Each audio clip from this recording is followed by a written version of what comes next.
Y hoy les queremos hacer una pregunta. ¿Qué les parecería a ustedes que se prohibiera fumar totalmente en las terrazas de bares y restaurantes? A los hosteleros les parece desproporcionado. Esto es lo que ustedes nos han contado en la calle. Yo soy antitabaco, yo preferiría que no fumen, pero creo que también cada uno es libre de fumar donde quiera. Si la prohibiesen yo lo agradecería, porque a veces estoy con el niño y me molestan los humos, así que yo soy favorable a la iniciativa. Yo pienso que afuera es posible.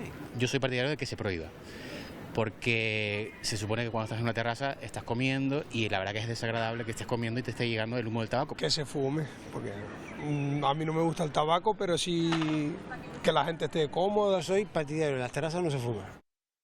Pues esa prohibición está sobre la mesa para la actualización de la normativa antitabaco que prepara el Gobierno central. El Ministerio de Sanidad y las comunidades autónomas han aplazado ese debate de este borrador, que también incluye otras medidas como más impuestos. Vamos a hablar de ello con Francisco Rodríguez, que es portavoz de la plataforma nofumadores.org. ¿Qué tal? Buenos días, bienvenido.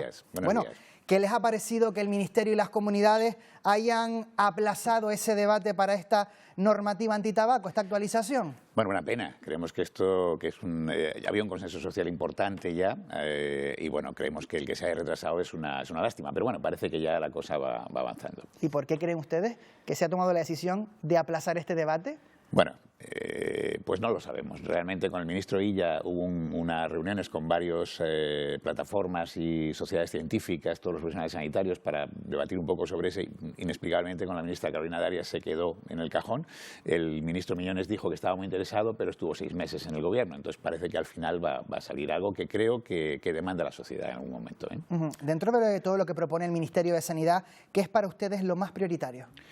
Bueno, todo es importante. O sea, hay 5 ejes fundamentales. Uno es la política de precios. Es muy importante que los precios sean más altos para que los niños no puedan acceder al tabaco. En el Reino Unido, que cuesta 18 euros una cajetilla, es muy difícil encontrar un niño que fume. En cambio, en España a los 13 años empieza a fumar.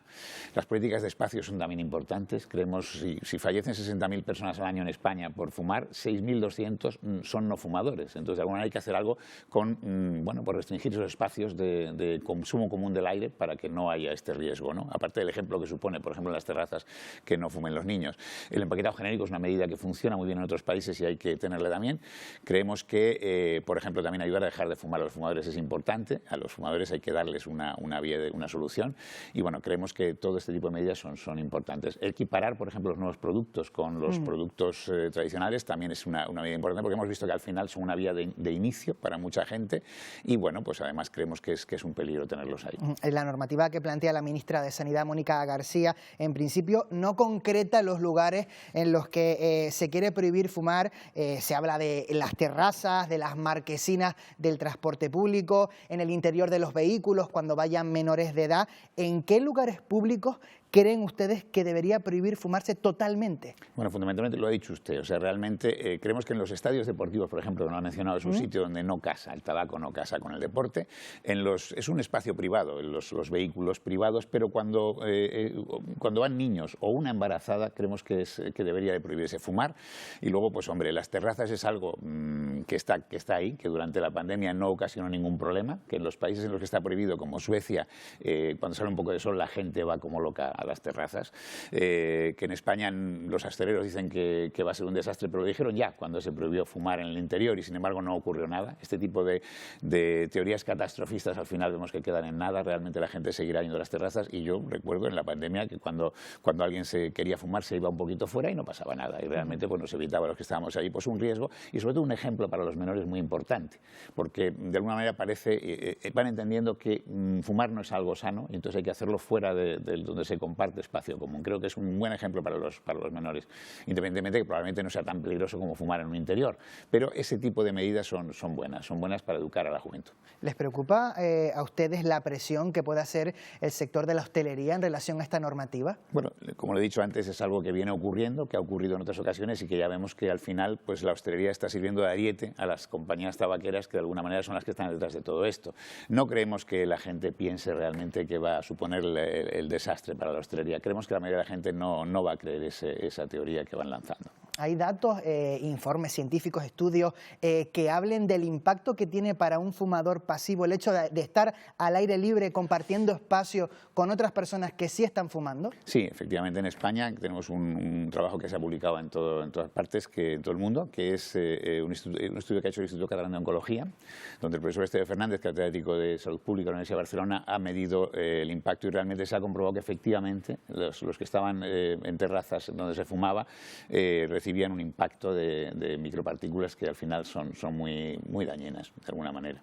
El número de fumadores que, para contextualizar y entender lo que puede ocurrir, ¿qué supuso la prohibición de fumar en espacios interiores? Es decir, ¿cuánto disminuyó la cifra de fumadores en España con la entrada en vigor de la ley antitabaco que aprobó el gobierno de Zapatero? Bien, esa entrada en vigor realmente supuso una bajada de la prevalencia, pero que después lamentablemente se ha ido, o sea, las medidas tienen que ser más activas, tienen que ser realmente, al final se ha ido volviendo a lo de antes. España estuvo a la cabeza de Europa en el año 2010 con esa ley que entró en vigor en enero de 2011, estuvo a la cabeza de Europa y sin embargo ahora nos hemos quedado atrás porque los demás países copiaron esa ley y luego han hecho muchas más cosas como las que se plantean en este borrador y que al final son las que hacen que la prevalencia vuelva a descender. Ahora mismo se ha estancado y tenemos una prevalencia en torno al 20 y tantos % de fumadores, que es muy alta y sobre todo muy preocupante que están fumando, aparte de colectivos concretos como las mujeres, la gente joven. Nos preocupan los niños empiezan a fumar muy jóvenes y cuando se empieza a fumar muy joven después es muy difícil dejarlo. Es muy raro además encontrar gente que haya empezado a fumar después de los 21 años y después de los 18. ¿Cuál es ahora mismo la edad media de inicio con el tabaco, con los vapeadores, cigarrillos electrónicos? Porque ahora hay muchas opciones. Efectivamente, estamos en los 13 años. Está prohibido, pero sin embargo ahí está. Es cuando se empieza a fumar en este país. Y en torno respecto a los países de nuestro entorno, sobre todo de la Unión Europea, ¿en qué punto está España en cuanto a políticas antitabaco, a número de fumadores? Pues estamos a la cola. Estamos a la cola de Europa en cuanto a número de fumadores, en cuanto a políticas antitabaco y concretamente, por ejemplo, en precios, en Canarias estamos muy a la cola. El precio del tabaco en Canarias es un verdadero problema. Yo decía antes que es muy difícil en el Reino Unido que un niño empiece a fumar si cuesta 18 euros una cajetilla, pero es que en Canarias la misma cajetilla que cuesta 18 euros en Reino Unido cuesta 3,5 euros. Entonces es muy asequible a la gente joven el empezar a fumar. Yo estoy convencido de que en Canarias, si el precio fuese mucho más alto, tendríamos una prevalencia muy inferior a la que tiene, por ejemplo, la península o el resto de Europa, por las condiciones naturales del entorno, por muchas razones. Pero sin embargo, con estos precios, pues al final, y con la presión de los lobbies de las compañías tabaqueras, pues al final nos encontramos con que efectivamente se está empezando a fumar en Canarias muy jovencitos, 13, 14 años. Y si suben los precios del tabaco vía impuestos, no solo para los menores, sino en el caso de los adultos también hay evidencia, datos, informes que reflejen que con precios más altos a lo mejor la gente fuma menos. Efectivamente, pero especialmente en ciertos sectores. Y los sectores que nos preocupan a los que trabajamos en control del tabaco son, pues, como he dicho, los menores, porque es cuando o se empieza de joven o no se empieza, y luego la gente más desfavorecida. La gente que fuma, al final es gente que no tiene un acceso a la educación, que no tiene acceso al conocimiento, a la percepción del riesgo del tabaco. Este tipo de gente son gente a la que si le subimos el precio, pues va a tener que dejar de fumar. Un adicto enganchado al tabaco adulto, pues difícilmente le va a afectar, pero a gente que está pasándolo mal, que tiene problemas económicos, que lamentablemente coinciden con problemas de educación y culturales, este tipo de gente sí que le influye el precio. Entonces creemos que son dos sectores clave a los que va a influir la política de precios. Y una última cuestión en cuanto a las consecuencias. ¿Qué cifra está dejando el tabaco en nuestro país en cuanto a enfermedades y a muertos? Pues hombre, en España fallecen directamente 60.000 personas al año por el consumo de tabaco. De ellos 6.200 son personas que no han fumado nunca, son fumadores pasivos. Y luego no solamente es esto, o sea, es muy triste que muera la gente, pero es muy triste, por ejemplo, que una persona que ha estado trabajando toda su vida, cuando llega a la edad de jubilación, pues se encuentre con una cosa que llamamos los médicos el síndrome de escaparate, que es que, por ejemplo, por un problema vascular, pues no puede caminar mucho rato seguido, tiene que estar parándose cada poco porque no le da, porque la circulación periférica no llega. O gente que tiene que estar enganchada a un respirador porque al final pues no puede respirar a gusto. Creo que eso es lamentable. De esto se benefician 4 empresas multinacionales tabaqueras y la población realmente es la que lo sufre. Pues Francisco Rodríguez, portavoz de la plataforma del colectivo nofumadores.org, muchísimas gracias. Estaremos pendientes de esa próxima reunión del Ministerio con las comunidades para ver qué decisión toman sobre esta actualización de la normativa. Gracias, buenos días. Gracias a ustedes, buenos días.